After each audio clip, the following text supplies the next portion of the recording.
And then the extremely tough and impressive Dr. Victor Stenger, who's written a book called God, the Failed Hypothesis, in which he will go further than I.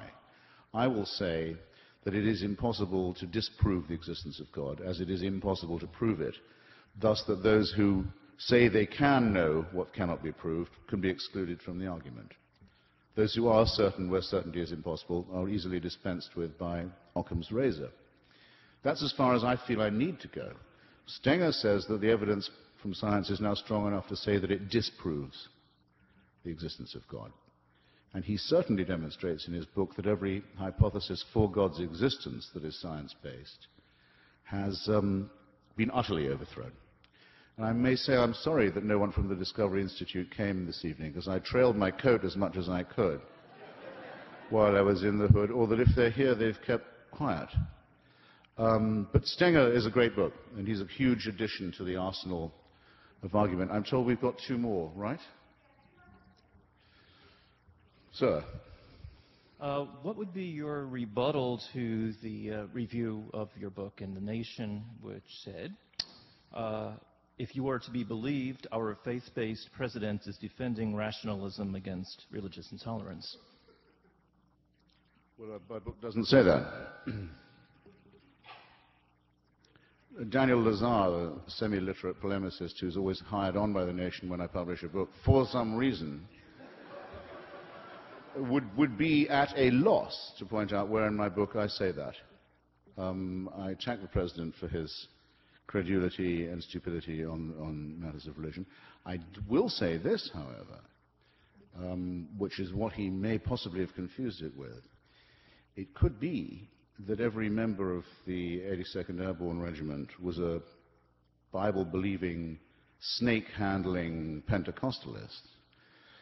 Though I doubt it, but that could be literally true, and it would still be true that they're defending the frontiers of Afghanistan and Iraq from the parties of God. So the irony, I think, would be at the president's expense rather than mine. These people guard us while we sleep from the worst enemy our country and our civilization has ever had, and I'm very proud to be among their supporters. Pity about the applause.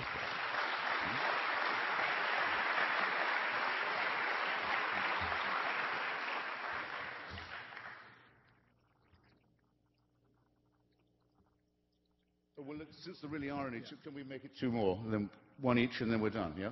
Actually... How's that? Yeah. Fair enough. So you first, sir. Okay. What would you say to the argument that since we don't know what will happen after death, it's better to take the strategy that you believe in God, because then if you die and there is God, maybe you have a chance of going to heaven, whereas if you didn't do that... Yes.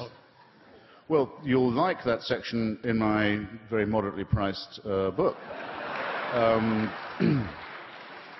Which, as most of you will know, the gentleman is summarizing actually almost perfectly the wager of Blaise Pascal, whose pensées, his thoughts, were addressed actually to the one who is so made that he cannot believe.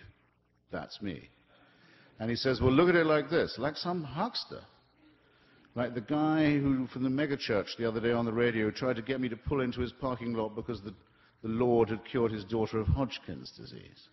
Like some really low-rent character says, what do you got to lose? If it's not true, we're all headed nowhere in any case. But if it was true by any chance, and you'd said you thought so, how bad could it be? Well, you talk about the way that religion degrades argument and degrades dignity and self-respect. There you have it in one syllogism. But I have my answer, the following. On the assumption that the God they're talking about is anything like the one they ought to be believing in, this is what I say in my book I'm going to say. By the way, but just before I tell you, you know what Bertrand Russell said in reply to the same question? He said, I should reply, oh Lord, you did not give us enough evidence. Which I think is pretty good, but my reply goes on just a fraction longer. It says, I presume, divine sir, that you have some respect for intellectual honesty and for moral courage, and that you would look with more favor on somebody who made an honest profession of unbelief than on someone who acceded to belief in you in the hope of a handout.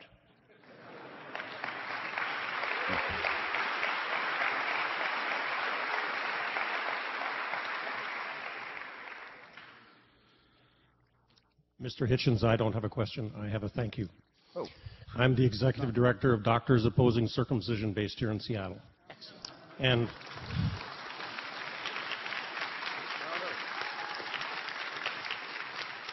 I send the thanks and greetings of my members around the world. Excellent.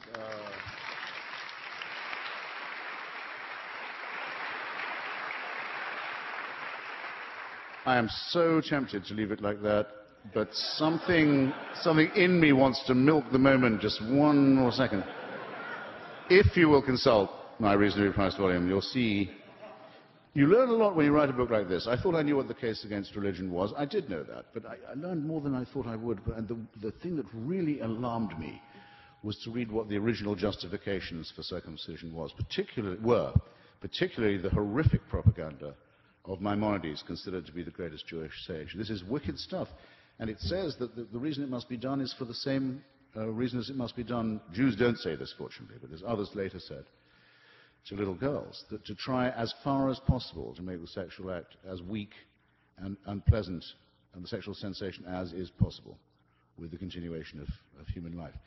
It's this that takes the axe to the very root of our existence, our dignity, our self-respect. I'm pointing in the right direction, our core, ladies and gentlemen, which means it's why it poisons everything and why the time to start fighting back against it would be right about now. Thanks very much.